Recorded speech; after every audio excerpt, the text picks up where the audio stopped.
Hi friends, இன்றைக்கி ஒரு சூப்பரான ஆம்லெட் பிரியாணி பார்க்கலாம் வாங்க. நான் ஒரு 5 முட்டை எடுத்திருக்கேங்க. இதில் வந்து கொத்தமல்லி ஆட் பண்ணிக்கோங்க. வெங்காயம் வந்து பார்த்திங்கன்னா ஒரு சின்ன வெங்காயம் வந்து இந்த மாதிரி குட்டியாக கட் பண்ணி எடுத்திருக்கேன். இது கூட வந்துட்டு நம்ம பெப்பர் தூள் சேர்த்துக்கலாங்க. 1 டீஸ்பூன் அளவு சேர்த்துக்கோங்க. அதுக்கப்புறமா வந்துட்டு சால்ட் வந்து தேவையான அளவுக்கு ஆட் பண்ணிடுங்க. ஸோ இப்போ வந்து நல்லா வந்து அடித்து விட்டுக்கோங்க. அந்த முட்டையெல்லாம் நல்லா வந்து அடித்து விட்டுக்கோங்க. ஸோ ஆம்லெட் வந்து போடுறதுக்கு அப்போ தான் கரெக்டாக இருக்கும் நம்மளுக்கு. ஸோ நல்லா மிக்ஸ் பண்ணி விட்டாச்சு. ஓகேங்க. இப்போ வந்து பார்த்தீங்கன்னா பேனை வந்து சூட் பண்ணிவிட்டு எண்ணெய் ஆட் பண்ணுங்கள். நான் வந்து 1.5 டேபிள் ஸ்பூன் அளவுக்கு எண்ணெய் ஆட் பண்ணியிருக்கேன். ஸோ அப்போ தான் வந்து ஆம்லெட் போட்டு எடுக்கும்போது கொஞ்சம் நல்லாயிருக்கும், ட்ரை ஆகாது. இப்போ வந்து அடுப்பு மீடியம்லேயே இருக்கட்டும்ங்க. ஹையில் வச்சோம் அப்படின்னா கொஞ்சம் தீஞ்சு போன மாதிரி ஆகிடும். நல்லா வந்து ஒரு பக்கம் வெந்த பிறகு நம்ம இன்னொரு பக்கமும் திருப்பி போடணுங்க. அந்த கலர் வந்து பாருங்கள் ப்ரௌன் கலரில் இருக்குது இல்லையா? ஸோ அந்த அளவுக்கு வந்து இருக்கணும் நம்மளுக்கு. அதே மாதிரி தான் இன்னொரு பக்கமும் வெந்துட்டு அப்புறமா நம்ம எடுத்துடலாம். நான் உங்களுக்கு வந்து காட்டுறேன் பாருங்கள். ஸோ அதே மாதிரி ப்ரௌன் கலர் ஆகியிருக்கு. ஸோ இதை வந்துட்டு ஒரு பக்கமாக வச்சிடலாம். நம்ம குட்டி குட்டியாக கட் பண்ணி வச்சுக்கோங்க. இப்போ வந்துட்டு குக்கரில் வந்து நம்ம எண்ணெய் ஆட் பண்ணிக்கலாங்க. எண்ணெய் வந்துட்டு நான் 5 டேபிள் ஸ்பூன் அளவுக்கு ஆட் பண்ணியிருக்கேங்க. ஸோ அது வந்து கரெக்டாக இருக்கும் நம்மளுக்கு. உங்களுக்கு வேணும் அப்படின்னா இது வந்து 3 டேபிள் ஸ்பூன் எண்ணெயும் 2 டேபிள் ஸ்பூன் நெய் கூட சேர்த்துக்கலாங்க நீங்கள். ஓகே. இப்போ வந்து நம்ம சோம்பு சேர்த்துக்கலாம். அதுக்கப்புறம் வந்து அந்த மசாலாலாம் சேர்த்துக்கலாங்க. பட்டை, ஜாதி பத்திரி, அன்னாச்சி மோகு சேர்த்துக்கோங்க. பிரிஞ்சி இலை, அதுக்கப்புறமா வந்து ஏலக்காய், லவங்கம், நட்சத்திர சோம்பு இதெல்லாம் வந்து ஆட் பண்ணிவிட்டு கொஞ்சம் சாட் பண்ணி விட்டுக்கோங்க. ஓகே. இது வந்து சாட் பண்ண அப்புறமா நம்ம வந்து வெங்காயம், இஞ்சி பூண்டு பேஸ்ட்டு, தக்காளி, பச்சை மிளகாலாம் ஆட் பண்ணிக்கலாம். நான் வந்துட்டு பார்த்திங்கன்னா 3 பெரிய வெங்காயம் எடுத்திருக்கேன், 3 பச்சை மிளகா, 1.5 டேபிள் ஸ்பூன் அளவுக்கு இஞ்சி பூண்டு விழுது, 2 தக்காளி எடுத்திருக்கேங்க.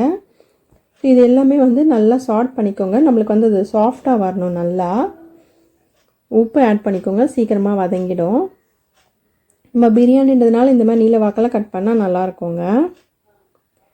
ஓகே. இப்போ வந்து நல்லா அதை மிக்ஸ் பண்ணி விட்டுட்டே இருங்க.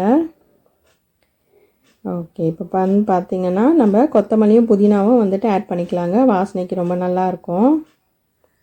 அதுவுமே வந்துட்டு நல்லா கலந்து விட்டுக்கோங்க. எப்போவுமே வெறுமே நீங்கள் ஆம்லேட் தான் சாப்பிட்டுப்பீங்க. ஸோ இந்த மாதிரி செஞ்சு பாருங்கள், ரொம்ப டேஸ்டியாக இருக்கும். நல்லா கலந்து விட்டாச்சு. இந்த இடத்துல வந்து நம்ம மசாலாலாம் ஆட் பண்ணிக்கலாங்க. சில்லி பவுடர் ஆட் பண்ணுங்கள், தனியாத்தூள் ஆட் பண்ணிக்கோங்க. அப்புறமா வந்து பார்த்திங்கன்னா கரம் மசாலா, இது கூட வந்து பார்த்திங்கன்னா பிரியாணி மசாலா சேர்த்துக்கோங்க.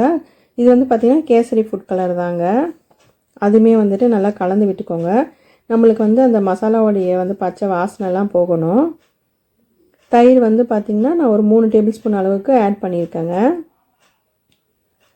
சரி. இப்போ வந்து நல்லா நம்ம மிக்ஸ் பண்ணி விட்டுக்கலாம். நம்ம இது வந்து பார்த்திங்கன்னா நீங்கள் லஞ்ச் பாக்ஸ் கூட வந்துட்டு கட்டி அனுப்பலாங்க, ரொம்ப நல்லாயிருக்கும்.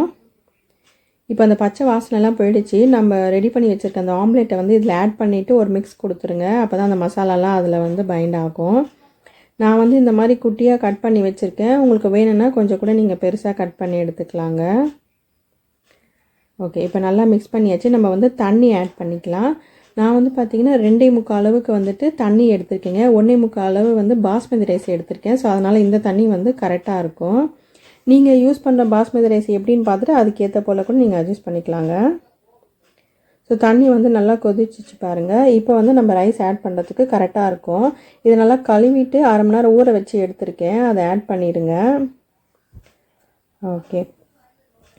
ஆட் பண்ணிட்ட அப்புறமா நம்ம வந்துட்டு மூடி வச்சுட்டு ஹை ஃப்ளேம்லேயே வந்துட்டு 3 விசில் வந்த பிறகு ஆஃப் பண்ணிவிடுங்க.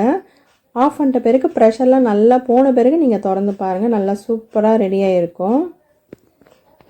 பாருங்கள். இப்போ மூடி வச்சிடலாம். நம்ம இதுக்கு வந்து நீங்கள் ஆனியன் ரைத்தா எது வேணாலும் நீங்கள் வந்துட்டு வச்சுன்னு சாப்பிட்லாங்க, நல்லாயிருக்கும். இப்போ ப்ரெஷர்லாம் போயிடுச்சு. நான் திறந்து காட்டுறேன் பாருங்கள். உங்களுக்கு இந்த அளவு வந்து பார்த்திங்கன்னா ரொம்ப பர்ஃபெக்டாக இருக்குங்க. எங்கேயுமே அடி கூட பிடிச்சிருக்காது பாருங்கள். நான் உங்களுக்கு காட்டுறேன் நான். ஓகே. நல்லா சூப்பராக ரெடி ஆகிடுச்சு பாருங்கள். செம்ம வாசனையாகவும் இருக்குது. ஓகேங்க. சூப்பரான ஆம்லெட் பிரியாணி ரெடி. உங்களுக்கு இந்த வீடியோ பிடிச்சிருந்தா லைக் பண்ணுங்கள், ஷேர் பண்ணுங்கள், சப்ஸ்கிரைப் பண்ணுங்கள், கமெண்ட் பண்ணுங்கள். தேங்க்யூ.